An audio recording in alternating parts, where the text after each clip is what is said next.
오늘 성경 말씀은 열왕기하 3장 1절에서 27절입니다. 북이스라엘의 악한 왕 아합의 뒤를 이어 왕위에 오른 아하시아는 아버지 아합과 똑같이 하나님을 거역하고 악하게 행하다가 2년 만에 죽었습니다. 그래서 그의 뒤를 이어 그의 동생인 요람이 왕위에 올라 12년 동안 다스렸습니다. 그런데 우리는 이 요람, 즉 여호람을 남유다 여호사밧의 아들이자 아합의 사위인 여호람과는 혼동하지 말아야 합니다. 성경은 이 여호람의 통치에 대해 아주 간단히 그가 악을 행했다라고 평가하고 있습니다.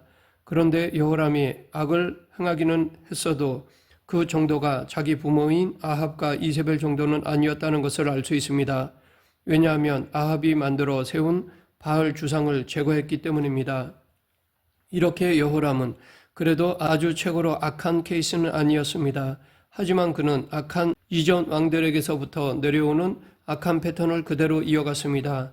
즉 여호람은 여로보암이 세워놓은 베델과 단의 금송아지 우상 신전을 그대로 두었고 여로보암의 우상 숭배 정책을 그대로 이어갔습니다. 그래서 악한 왕이라 평가되었습니다. 인간의 평가는 상대평가이기에 다른 사람에 비해서는 그래도 괜찮다고 했지만 하나님의 평가는 절대평가입니다. 우리는 세상의 인정이나 좋은 평가가 아니라 오직 하나님의 인정을 받아야 합니다.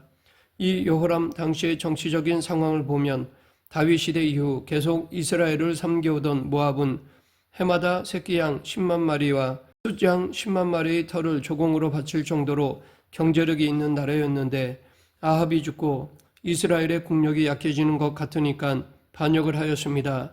아합의 뒤를 이은 아하시아가 즉위한 지 2년 만에 병으로 죽었기 때문에 모압의 배반에 대해 별다른 대처를 하지 못했고 그 뒤를 이은 여호람에게 책임이 넘어온 것입니다. 그래서 왕위에 오르자마자 모압 정벌 계획을 세운 여호람은 유다 왕 여호사밧에게도 도움을 청하고 허락을 얻었습니다.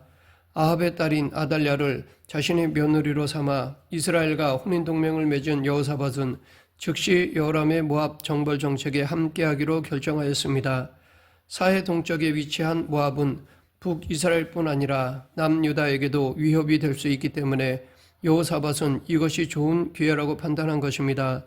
모압 정벌 작전을 의논하다가 여호람은 여호사밧에게 어떤 길로 공격하는 것이 좋을지를 물었습니다. 이스라엘이 모압을 침공하는 길은 두 가지였는데 첫 번째 길은 사해 북쪽을 통해 요단강과 아르논 강을 지나 모압 북쪽 지방으로 쳐들어가는 길이었습니다. 하지만 이 길은 이스라엘과의 국경이기 때문에 모압이 철저히 경계할 것이 분명했습니다. 그래서 여호사밧은 사해 남단을 돌아서 에돔과 국경을 이루는 모압 남쪽 지역으로 가는 에돔 광야길로 가자고 하였습니다. 그런데 이 남쪽 길은 군대가 이동하기에 아주 어려운 산들이 많았고 또 험했습니다. 그러나 여호사밧은 바로 이 점 때문에 적의 경계가 느슨할 것으로 노린 것입니다. 게다가 이 길로 가면 에돔 군대까지 합세시켜 연합군의 전력을 높일 수 있었습니다. 그런데 바로 이 길에서 연합군은 전투를 치르기도 전에 뜻밖의 시련에 직면하게 되었습니다. 이스라엘과 유다와 에돔의 연합군이 행군을 시작한 지 7일째 되면서 물이 떨어졌습니다. 사실 이것은 당연한 문제가 아니라 아주 뜻밖의 상황입니다. 왜냐하면 연합군이 이동한 길을 따라가 보면 그들이 도달할 곳은 와디 엘 아시라는 계곡 부근이고 이곳은 언제나 물이 충분히 흘러드는 곳이었기 때문입니다. 여호사밧도 바로 그 점을 염두에 두고 물 걱정을 전혀 안 한 채 이 길을 택한 것이었는데 전혀 예상치 못하게 이곳의 물이 말라 있었던 것입니다. 이제 많은 군대와 말들이 적과 싸우기도 전에 목말라 죽게 될 상황이 되어버렸습니다. 아주 심각하고 급한 상황인데 해결책은 전혀 안 보였습니다. 그런데 바로 그때가 기회입니다. 위기란 위험하지만 기회이기도 하다는 말입니다. 어려운 일은 인간이 노력하면 해결할 수도 있지만 불가능한 일은 손을 들 수밖에 없습니다. 이처럼 불가능한 상황에 직면하자 이스라엘 왕과 유다 왕은 비로소 하나님을 생각하였습니다. 그런데 두 왕의 반응이 완전히 반대였습니다. 이스라엘 왕 여호람은 모압 원정이라는 큰 일을 계획하면서도 하나님께 기도 한 번 하지 않았고 그는 정작 어려움이 닥치자 하나님부터 원망하였습니다. 영적으로 수준이 낮은 사람의 특징이 바로 이런 것입니다. 반면에 같은 상황에서 유다 왕 여호사밧은 하나님의 사람답게 이제라도 하나님 앞에 겸손히 엎드려 그분의 음성을 들어야 함을 깨달았습니다. 그래서 우리가 여호와께 물을 만한 여호와의 선지자가 여기 없느냐라고 하였던 것입니다. 이처럼 영적인 사람은 갑작스러운 문제 앞에서 하나님을 원망하지 않고 그분 앞에 먼저 엎드리며 하나님의 뜻을 구합니다. 위기의 때는 하나님께서 우리에게 뭔가 중요한 말씀을 해주시는 때이기도 합니다. 그때 귀를 기울이고 하나님께 여쭈며 그분의 음성을 들어야 합니다. 여호사밧이 하나님의 선지자를 찾자 여호람의 신하 한 사람이 전에 엘리야의 손에 물을 붓던 사밧의 아들 엘리사가 여기 있나이다 라고 대답하였습니다. 왜 엘리사가 여기 있는지는 모르지만 분명한 것은 하나님께서 이런 상황이 닥칠 것을 미리 하시고 엘리사에게 말씀을 하셔서 그를 연합군과 동행하게 하셨다는 것입니다. 그러기에 우리는 인생의 어떤 위기를 맞이해도 낙심하거나 절망하지 않을 수 있습니다. 나는 모르고 여기까지 왔어도 하나님은 이미 해답을 준비해 놓고 계십니다. 또한 이처럼 하나님은 가까운 곳에 구원의 손길을 준비해 놓으십니다. 그리고 하나님을 전심으로 찾으며 기도할 때 그것이 보이게 하십니다. 그러하기에 우리는 하나님의 구원의 손길이 우리의 어떠한 문제보다 더 크다는 것을 믿어야 합니다. 엘리사가 있다는 말을 들은 여호사밧은 즉시 여호와의 말씀이 그에게 있도다라고 하였습니다. 엘리야와 엘리사의 명성은 이미 남유다에까지 알려져서 하나님의 사람인 여호사밧은 엘리사에 대해 잘 알고 있었습니다. 반면에 정작 엘리사가 사는 이스라엘 왕 여호람은 그의 소중함을 몰랐습니다. 심지어 그가 거기에 함께 있는 줄도 몰랐습니다. 오히려 유다 왕인 여호사밧이 엘리사의 가치를 알아보고 그런 사람이 함께한 것을 기뻐하였습니다.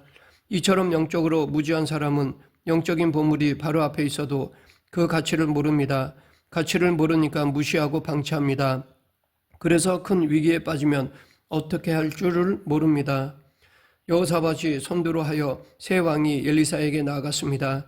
엘리사는 새 왕을 보자 먼저 이스라엘 왕 여호람에게 내가 당신과 무슨 상관이 있나이까? 당신의 부친의 선지자들과 당신의 모친의 선지자들에게로 가소서라고 책망하였습니다. 하지만 여호람은 그 책망을 듣고도 여전히 자신의 잘못을 깨닫지 못한 채 그렇지 아니하니이다. 여호와께서 이 새 왕을 불러 모아 모압의 손에 넘기려 하시나이다 라고 하나님만을 원망하였습니다. 즉 여호람은 모든 책임을 하나님 탓으로 돌렸습니다. 이처럼 영적으로 병든 사람은 하나님을 잘못 이해합니다. 자신의 죄와 실수로 고통을 당하면서도 하나님을 원망합니다. 계속해서 엘리사는 하나님의 사람 여호사밧을 보며 내가 섬기는 만군의 여호와께서 살아계심을 두고 맹세하노니 내가 만일 유다의 왕 여호사밧의 얼굴을 봄이 아니면 그 앞에서 당신을 향하지도 아니하고 보지도 아니하였으리이다 라고 하였습니다. 즉 연합군이 큰 위기에서 엘리사를 통해 하나님의 도움을 입은 것은 하나님께서 유다 왕 여호사밧을 생각하셨기 때문이었습니다. 성경에서는 이처럼 의인 한 사람 때문에 그가 속한 공동체 전체가 함께 산 예가 많이 있습니다. 또한 반대로 제대로 된 한 사람이 없어서 멸망당하는 예도 많이 있습니다. 우리 주위에도 여호람 같은 사람이 있고 여호사밧 같은 사람이 있습니다. 우리는 여호사밧과 같은 사람이 되어야 할 것입니다. 엘리사는 하나님의 뜻을 구하기에 앞서 검은고 연주자를 불러오라고 하였습니다. 이것은 무슨 미신적인 행위가 아닙니다. 엘리사는 하나님을 먼저 찬양하는 것입니다. 하나님의 뜻을 구하기 전에 먼저 찬양으로 하나님을 높여드리는 것입니다. 그가 하나님께 찬양할 때 여호와의 손 성령님께서 엘리사를 감동시켰습니다. 이때 하나님께서 엘리사에게 주신 말씀의 핵심은 세 가지입니다. 첫째, 골짜기에 개천을 많이 파라는 것이고, 둘째, 바람이나 비를 못 보더라도 골짜기에 물이 가득할 것이라는 것이고, 셋째, 모압과의 전쟁에서 승리할 것이라는 것입니다. 중동 지역에서 물이 있으려면 비가 와야 하고 비가 오려면 반드시 바람이 불어야 합니다. 그러나 하나님은 비나 바람의 징후가 없어도 골짜기에 물이 가득할 것이니 걱정 말고 개천을 많이 파라고 명령하셨습니다. 사실 이것은 말이 쉽지 큰 믿음을 요구하는 것입니다. 객관적인 증거가 전혀 안 보이더라도 골짜기에 물이 가득하리라는 하나님의 말씀을 믿고 신뢰하며 순종하라는 것입니다. 하나님은 그들에게 믿음으로 마른 땅 파는 수고를 하도록 명령하셨습니다. 이것은 하나님의 말씀을 믿지 않으면 결코 할 수 없는 일입니다. 안 그래도 지금 목이 말라 기진맥진한 상태인 병사들을 움직인다는 것은 결코 쉽지 않은 일입니다. 하나님은 우리의 간구에 응답하십니다. 하지만 그 응답을 주실 때 믿음과 순종이라는 그릇에 담아서 주십니다. 믿음과 순종의 그릇을 준비해서 나아가는 사람만이 하나님의 응답을 담을 수 있습니다. 이뿐 아니라 하나님은 당장 마실 물이 없어 죽겠다고 고통을 호소하는 자들에게 모압 징벌의 성공까지 약속해 주셨습니다. 즉 믿음으로 순종하는 자에게 하나님은 그들이 구하는 것 이상의 것을 주신 것입니다. 엘리사를 통해 선포된 하나님의 약속은 그대로 성취되었습니다. 20절 아침이 되어 소재 드릴 때에 물이 에돔 쪽에서부터 흘러와 그 땅에 가득하였더라. 비가 올 기미가 전혀 안 보이는 상황에서 아침 소재를 드릴 때, 즉 아침 예배를 드릴 때 에돔 산지에서부터 물이 흘러나와 그 땅을 가득 채웠습니다.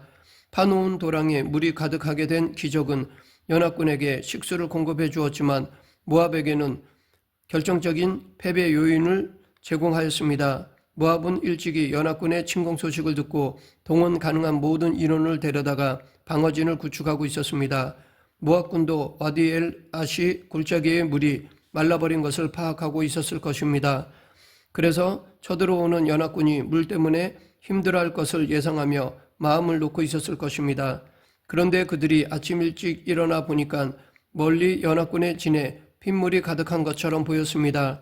비가 올 가능성이 전혀 없는 계절이기 때문에 이 계곡에 물이 있으리라고는 전혀 생각하지 못하였습니다. 그래서 그들은 그 붉은 물을 피로 알고 이르되 이는 피라 틀림없이 저 왕들이 싸워 서로 죽인 것이로다. 모압 사람들아 이제 노력하러 가자 라고 하였습니다. 그러나 그들이 본 것은 핏물이 아니라 아침 태양이 떠오를 때 웅덩이에 가득 찬 물이 햇빛에 반사되어 붉은 빛을 띤 것이었습니다. 모압 군사들의 눈에는 그것이 피처럼 보였던 것입니다. 그래서 그들은 연합군이 서로 싸워 죽이고 몰살했다고 짐작하고 공격하였습니다. 하지만 그들을 기다리고 있던 것은 양식과 물을 풍족히 먹고 마신 후 사기 충천에 있던 연합군의 창칼이었습니다. 깜짝 놀란 모압군은 제대로 한번 싸워보지도 못하고 연합군의 공세에 도주하고 말았습니다. 엘리사의 예언대로 그때부터 모압 군사들은 수도인 길하레셋까지 정신없이 쫓겨가며 필사의 항전을 벌였습니다. 길하레셋은 당시 모압의 수도로서 사방이 깊고 좁은 계곡으로 둘러싸인 가파른 언덕 꼭대기에 위치했기 때문에 군사 작전상 가장 중요한 요새 중의 하나였습니다. 그러나 이미 승세를 굳힌 연합군의 진격 앞에 이 요새도 무너지고 말았습니다. 그런데 이 전쟁의 끝부분에 전혀 생각하지 못했던 상황이 벌어졌습니다. 연합군의 맹렬한 공격에 수도인 기라레셋까지 몰려 포위당한 모압 왕 메사는 사태가 절망적인 것을 깨달았습니다. 그래서 연합군 중 가장 약해 보이는 에돔 진영을 택하여 돌파하려고 시도했지만 그마저도 실패하였습니다. 그러자 모압 왕은 아주 끔찍한 일을 행하였는데 그것은 자기 맏아들을 성문 위, 즉 적과 자기 군대가 모두 보는 앞에서 죽여 희생제물로 바친 것입니다. 모압 왕은 자신들의 패배를 자신들의 신이 진노한 결과로 생각하고 그 화를 달래기 위해 맏아들을 불에 태워 희생제물로 바친 것입니다. 이것은 우상숭배 행위이며 그야말로 광기 어린 마지막 발악인 것입니다. 그런데 여기서 주목할 것은 이 일 때문에 이스라엘에게 크게 경노함이 임했다라는 것입니다. 이것은 모압 사람들이 자기 아들을 죽여서 자기 신에게 제물로 바치는 왕의 필사적인 행위를 보고 다 눈이 뒤집혀졌다는 것을 뜻한다고 볼 수 있습니다. 그래서 그들 가운데 마지막 한 사람까지 싸우다 죽자는 비장하고도 격렬한 분노가 일어났다는 것을 의미합니다. 이 도끼 오른 적의 기세에 연합군이 움찔한 것입니다. 그래서 모압에 대해 완전한 승리를 약속하신 하나님의 말씀이 주어졌음에도 불구하고 더 이상 전쟁을 수행하지 않고 물러갔습니다. 그래서 완전한 승리를 얻지 못하였습니다. 그냥 이 정도에서 만족하고 전쟁을 중단했습니다. 완전히 승기를 잡은 상태에 압도적으로 우세한 군사를 가지고도 적의 도끼에 심리적으로 위축되어 후퇴해버린 것입니다. 연합군은 하나님이 주신 승리를 얻지 못하고 스스로 공격을 중단함으로써 완전한 승리를 놓치고 말았습니다. 이에 하나님은 분노하셨고 기사회생한 모압은 그 후 더욱 도끼를 품고 일어나 두고두고 이스라엘의 화근이 되었습니다. 이렇게 문제는 적이 강한 데 있는 것이 아니라 문제가 힘들어서가 아니라 하나님의 말씀에 철저히 순종하지 않는 데 있습니다. 끝까지 순종하지 않는 것이 문제입니다. 하나님께서 분명한 약속을 주셨더라도 믿음으로 끝까지 순종하지 못하면 주어진 은혜를 다 누리지 못한다는 사실을 꼭 기억해야 합니다. 악의 세력은 궁지에 몰리면 발악을 합니다. 그 독한 기세에 눌려 우리가 싸워야 할 선한 싸움을 중간에서 포기해서는 안 됩니다. 말씀을 맺겠습니다. 우리는 영적 전투에서 이만하면 됐지라고 생각할 때가 가장 위험합니다. 끝까지 최후의 승리를 위해 나아가야 합니다.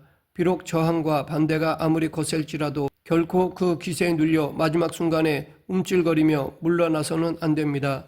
오히려 그럴수록 더욱 하나님을 의지하며 하나님의 능력만 믿고 끝까지 순종하며 나아가야 합니다. 인생의 위기 순간에 하나님을 바라보며 끝까지 예수님을 따름으로 영적 전투에서 승리하는 저와 여러분이 되길 간절히 축원합니다. 기도하겠습니다. 생사화복을 주관하시는 하나님 아버지, 최후 승리를 위해 믿음으로 끝까지 최선을 다하는 그리스도인이 되게 하여 주시옵소서. 예수님 이름으로 기도드립니다. 아멘.